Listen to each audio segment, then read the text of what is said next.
Men need to learn how to control their emotions.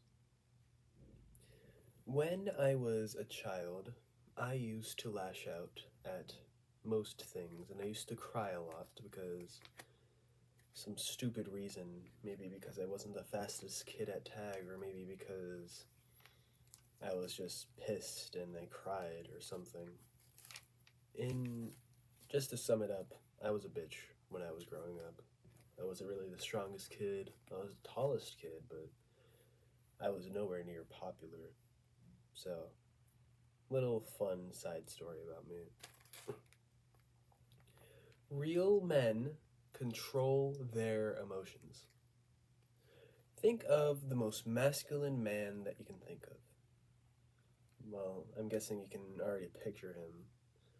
Probably someone like Hamza, if Hamza was not emotional sometimes. But you have to realize that people like us need to stop being emotional when it isn't needed. Of course, there are times to be emotional, which is not most times, but most times you should not be emotional. That made zero sense and all the sense at the same time. What I'm trying to say is men and emotions don't go well together. It's okay to be silly emotional, but if you're crying on your girl's lap because you lost your job, she's gonna dry up, if you know what I mean. And now, let's go on the opposite side of the spectrum. You talk to a weak estrogenic man, maybe a femboy. What does he sound like? He sounds like a woman, not to be misogynistic, but women sometimes cannot control their emotions very well. Please do not clip that. That was brain rot, right? Why did I say that? But whatever. You get the point. Weak men, estrogenic men, cannot control their emotions as well as, well, manly men. And manly men are more attractive to women biologically. And weak estrogenic men are, well, weak. So they don't appear as attractive. So if you want to be manly and attractive and powerful, you need to learn to control your emotions and unleash your emotions at the right time. It's rare to find a manly figure nowadays. I think everyone in this world needs one, but there are so few to come around. Many of us are doomed to just stay in the cycle of brain rot and normalcy. Another video that I'll get on later. But it's mainly just a terrible cycle of not learning ever how to control your emotions, not having a proper father figure.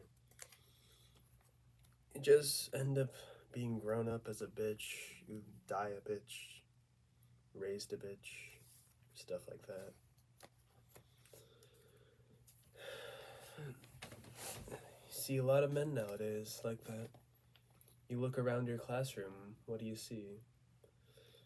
And there's like this woman, well, there's this man who hangs out with girls, but you can tell that he's not friends with the girls because he's hot or masculine or he's just attractive. You can tell that he's friends because he's gay and estrogenic and definitely will lash out. The guy in my school is a Taylor Swift fan as well. It's pretty pathetic if you ask me. And he's fat. And if you look around, it's kind of easy to find an estrogenic man, isn't it? That's why most of the men in your school and mine do not have girlfriends. They're too estrogenic, they're too impulsive, they're too undisciplined, they're too this, they're too that. That's why masculine men are praised. Well, they're beaten down, but deep down by the people that are rational, they are praised. You have to learn to control your emotions. You can do this through a variety of ways. If you start to get emotional, take a few deep breaths and try to control your emotions. If you're dealing with something really, really deep internally, like trauma or something, you can try to do meditation.